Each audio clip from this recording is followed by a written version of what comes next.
가을을 재촉하는 그런 가을비가 내리고 있어요. 비가 오다 뭐 구름이 끼다 햇빛도 간간히 나오다가 그냥 하루하루 나뭇잎 색깔들이 이렇게 노랗게 또 빨갛게 이렇게 물이 들어가는 그게 보입니다. 매일 달라요. 하나님이 만드신 세상과 하나님이 만드신 자연, 그 다음에 시간들, 계절들 참 너무 신기합니다. 그래서 그냥 이 계절을 살아가는 거죠. 저희는 보면서. 근데 이제 왜 이렇게 추워? 나는 왜 여름만 있었으면 좋겠어? 나는 겨울만 있었으면 좋겠어? 그럴 수가 없어요. 하나님 다양하게 보여주니까 그거에 맞춰서 우리도 이제 감사함으로 또 즐기면서 살아가는 거죠. 세상은 바쁘게 돌아갑니다. 정치는 정치대로, 또 경제는 경제대로, 안 되는 듯 또 되는 듯 그렇게 흘러갑니다. 그다지 좋은 상황은 아니지만 우리는 그래도 오늘 또 말씀으로 하루를 시작하고 말씀으로 또 인도함을 받고 그렇게 갑니다. 다른 즐거움은 그렇게 크지 않은 것 같아요. 말씀에 비하면. 그래서 모두들 말씀을 좀 많이 알았으면 좋겠어요. 오늘 나온 왕은 우시야 왕이 나와요. 우시야. 아사랴라고도 부르기도 하고 우시야라고 부르는데, 이 우시야 왕이 누구 아들이냐면 아마샤 왕 아들이에요. 아마샤. 어제 이제 아마샤 왕 같은 경우는 하나님 잘 섬기다가 말을 안 듣고 자기 뜻대로 막 하다가 에돔 가서 싸웠는데 이겼어요. 크게. 하나님이 이기게 해주시겠다 그래서 이겼는데, 이제 용병으로 사왔던 그들이 가면서 또 자기 백성들, 유다 백성들을 또 쳤잖아요. 그런 또 아픈 일을 겪었는데 에돔을 치고 돌아오는 길에 세일 자손, 에돔 자손 사람들이 신들을 가지고 와요. 문제죠. 그래서 가지고 와서 자기 신으로 세워요. 참 이상하게 정직하게 살다가 이렇게 또 헷가닥 돌아요. 그래갖고 또 가서 경배하고 분향하고 가지고 와가지고 하나님이 진노하셔가지고 아마샤한테 선지자를 보내서 경고를 해요. 근데 말 안 들어요. 말 안 듣고 오히려 더 이스라엘하고 또 싸움을, 형제 나라잖아요. 어떻게 보면 사실. 그런데 거기다 또 싸움을 걸어요. 그러니까 이스라엘 왕이, 요아스라는 왕이 이제 크게 이겨버려요. 이겨가지고 져요. 지고 아마샤가 지고 거기서 이제 힘들게 당하고 와가지고 자기네 신하한테 반역을 당해요. 그래서 도망까지 갔는데, 라기스라는 데로, 블레셋 땅이죠. 도망까지 갔는데 신하들이 사람 보내가지고 거기서 죽여요. 비참하게 죽습니다. 아마샤가. 비참한 죽음인데, 이 아마샤의 아들인 왕들이 다 그래요. 지금 멀쩡한 왕이 없어요. 이제 멀쩡한 왕 나중에 나오기도 해요. 근데 다 흠이 있어요. 유다에 온 백성이 누구를 세우냐면 나이가 16세 된 16살의 우시야 왕, 그 아들이 오늘 이제 왕이 됩니다. 왕으로 됐는데 이 사람이 유다 왕 중에 52년, 굉장히 긴 시간을 왕을 해요. 52년 오래 살았죠. 오래 살고 굉장히 길게 하고, 이거는 길게 갔다는 거는 하나님께서 유다 이제 우시야 왕한테 베풀어 주신 은혜가 많이 있다는 거겠죠. 이렇게 길게 가게 하시고, 또 유다가 이렇게 전쟁 뭐 이런 거보다도 해도 이기기도 하고 강성했기 때문에 또 오랜 기간 왕을 할 수 있었겠죠. 그래 우시야 굉장히 괜찮았어요. 52년간.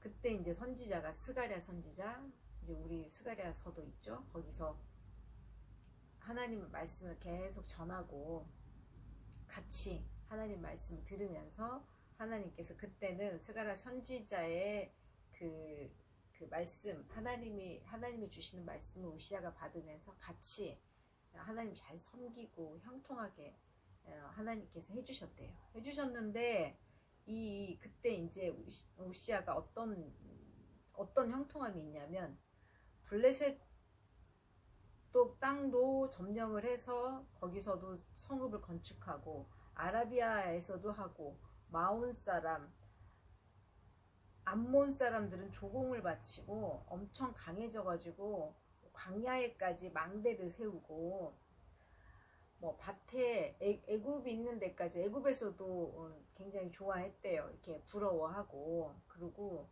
가축도 많이 기르고 농사를 또 농부와 포도원을 굉장히 또 좋아해서 그런 것도 많이 또 이렇게 그 권장을 하고 그러니까 농사도 잘 지었다는 거잖아요.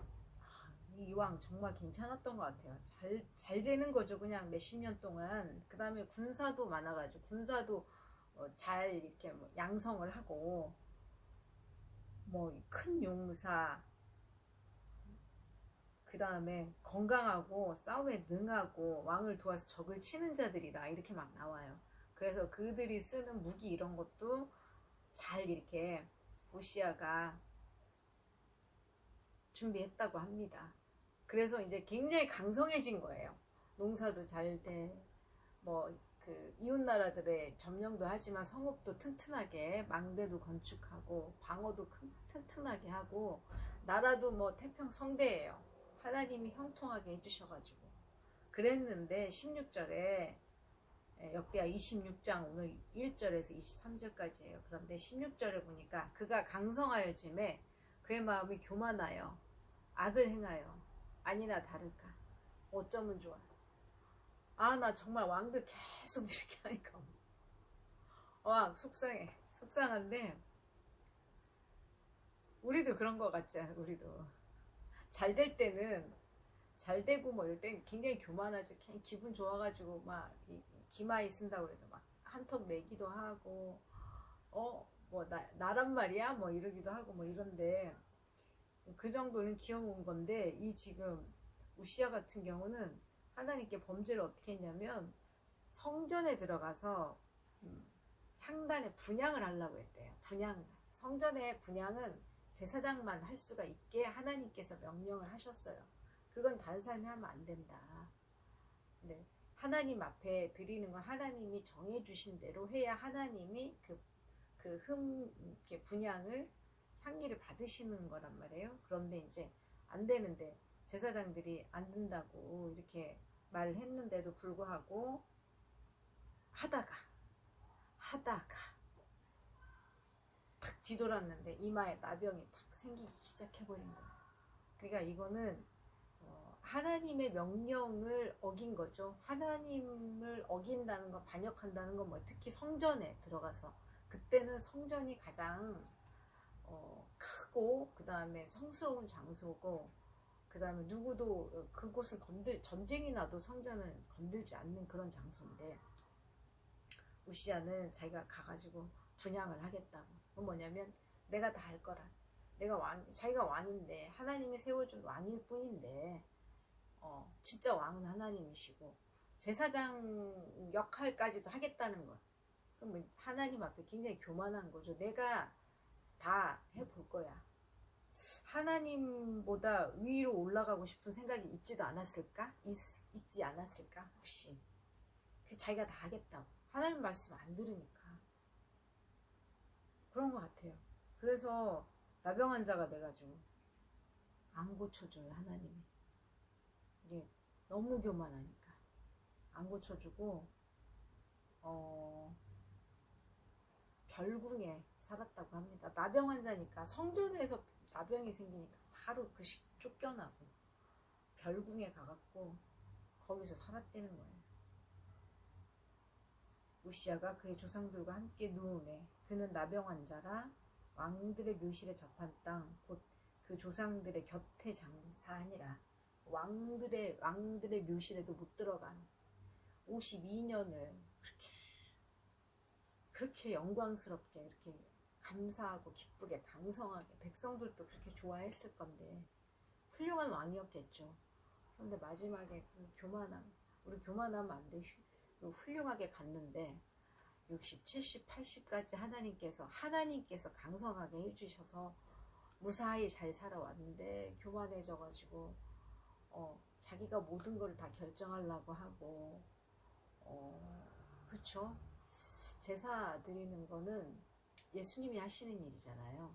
뭐냐면 제사장들은 예수님의 예표 역할을 했던 구약시대 제사장들인데 뭐냐면 백성들의 죄를 대신해서 사함을 받게 하는 그런 역할을 했던 거예요. 그런 제사를 드렸던 거예요. 속죄의 제사를 드렸던 거죠. 물론 다른 제사도 있었지만 가장 큰 거는 그거였어요. 예수님이 하시는 일이에요. 그거는 사람이 할 수 있는 게 아니고. 근데 우시아는 자기가 해보겠다고 한 거죠. 모든 백성들의 죄 또한 내가 사해 줄 수 있어. 하나님 앞에. 자기가 지정받은 사람도 아닌데, 자도 아닌데. 그러니까 교만한 거죠. 그리고 완벽하다고 생각한 거지, 자기가. 자기는 너무 완벽한 존재였기 때문에. 우리 그러면 안 됩니다. 이 모든 왕들이 계속 실수하고 실패하고 하나님을 대적하고 처음엔 괜찮게 시작했는데 나중에 변질되고 다윗도 솔로몬도 뭐 여호사밧도 중간에 왔다 갔다 하고 난리잖아요. 왕들이. 인간은 불완전한 존재라는 거예요. 죄로부터. 그런데 죄로부터 불완전한 존재라는 걸 이렇게 쭉 보고 이렇게 오는데도 불구하고 본인을 못 깨달아요. 조상들의 왕들의 이 행해왔던 이런 걸 보면서 이게 아닌데 이런 생각을 해야 되는데 자기가 기분 좋으면 들어온 돈 많고 잘 살면 아무 생각이 없는 것 같아요. 깊은 생각을 안 하는 거예요. 하나님에 대한 또 사람을 향한 하나님 또 사람의 죄에 대해서 생각을 안 하는 것 같아요. 예수님 죄 때문에 그래서 하나님이 예수님을 보내실 수밖에 없었고 대제사장이 필요했고 예수님이 우리를 대신해서 해줄 수 있는 자가 필요했다. 구세주가 필요했다. 구원주가 필요했다. 인간한테는 이런 모습을 하나님이 계속 보여주시는 거죠. 예수님 우리 때문에 완벽하셨지만 죄인이 되셔서 어린 양처럼 죽임 당하시고 또 다시 3일 만에 살아나셨습니다. 그래서 우리에게 구원을 선물을 해주셨어요. 이런 우시아 같은 이런 나 같은 죄인은 예수님밖에 없습니다. 예수님 의지하라는 거죠. 사람은 계속 이렇게 실수하고 죄를 짓고 그래서 예수님 앞에 맨날 붙어서 있는 게 나는 죄인입니다. 매일매일 순간순간 나는 죄인이고 예수님을 오늘도 의지합니다. 날마다 넘어질 수밖에 없는 존재. 넘어졌다가도 예수님 의지해서 또 회개하고 오고 또 넘어지지 않아 오늘 또 예수님 의지합니다 하고 가는 거죠. 그래서 예수님 보내주셨고 그거를 알게 하시려고 역대하를 주신 것 같아요. 하나님께서 인간 왕을 우리가 눈으로 확인하는 거죠. 그래, 잘 되는 거를 넘어서서 잘 되는 것만을 바라는 그런 게 아니라 하나님의 은혜로 이렇게 됐다는 걸 항상 감사하면서 교만하지 않아야 돼요. 교만하면 그냥 몰락. 예수님을 모르면 몰락이 됩니다. 교만한 몰락을 교만해져서 교만으로 인한 몰락을 당하지 않기를 오늘 또 한번 또 새겨봅니다. 예수 그리스도를 의지합시다. 오늘 또 의지합니다. 예수님 때문에 하루를 삽니다. 무사하게 오늘